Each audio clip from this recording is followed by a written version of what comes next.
এটা বাংলাদেশ, এদেশের 90% মুসলমান। এটা বাংলাদেশ, এদেশের যুবক দাড়ি না রাখতে পারে, মসজিদে ঠিক মতো না যাইতে পারে, ইসলামের বিরোধিতা করবে, কোরআনের বিরোধিতা করবে, পর্দা নসীন নারীদেরকে পর্দা পালন করতে দেবে না। আল্লাহর কসম, এদেশের মানুষটা মেনে নেবে না। এটা বাংলাদেশ, এটা পৌত্তলিকদের দেশ নয়। আল্লাহর কসম করে বলি, হাইকোর্ট হোক, সুপ্রিম কোর্ট হোক, কোরআনের বিরুদ্ধে যেই রায় দিবে সে রায় দেশের মানুষ মানবে না, মানবে না, মানবে না।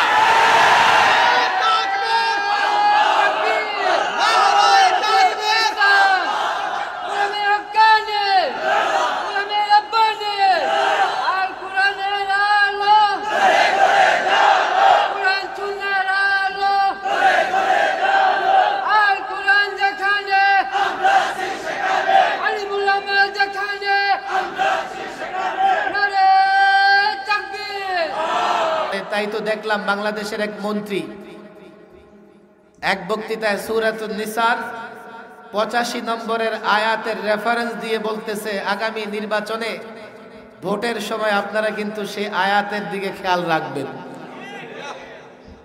বলেছে কি বলেছে না? মান ইয়াশফা শাফাআতান হাসানাতান ইয়াকুল লাহু নাসিবুম মিনহা। কত সুন্দর ওয়াজ মন্ত্রী সাহেবার। তিনি তার ওয়াজে বলেছেন, তিনি যদিও আরবিটা উচ্চারণ করতে পারেননি, কোরআনে কারিমের আয়াত উনি উচ্চারণ করেননি, আমি মনে করি ওনার জন্য ভালো হয়েছে।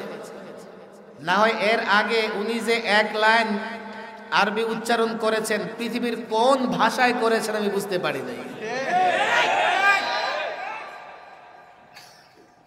উনি কোরআনে কারিমের অনুবাদটা বলেছেন, কোরআনে কারিমের সে আয়াতের কেউ যদি ভালো কাজের সুপারিশ করে, কেউ যদি ভালো কাজের সুপারিশ করে, ওই ব্যক্তি যদি ভালো কাজ করে তো তারও একটা সেই ভালো কাজের সওয়াবের হিস্সা থাকবে। আর ওয়া ইয়াশফা শাফাআতান সাইয়্যা, কেউ যদি মন্দ কাজের সুপারিশ করে, ইয়াকুল লাহু কিফলুম মিনহা, তো মন্দ কাজ করবে যে ব্যক্তি, তো তার একটা গুনাহের হিস্সা অংশ ওই সুপারিশকারী পাবে।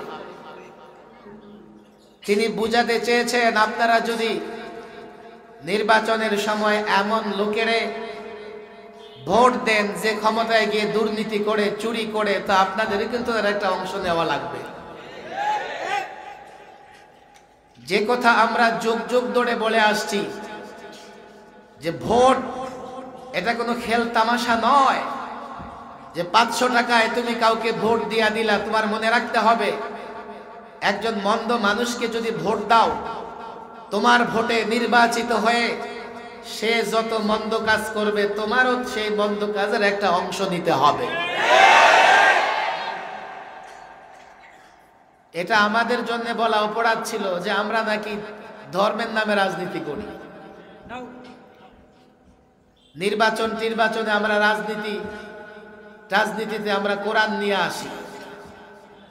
এখন যেহেতু মন্ত্রী সাহেবা নির্বাচনের সাথে কোরআনকে নিয়ে আসছেন, কোরআন দ্বারা দলিল দিয়েছেন, এখন তো আর আমাদের দ্বারা বললে সেটা অন্যায় হবে না।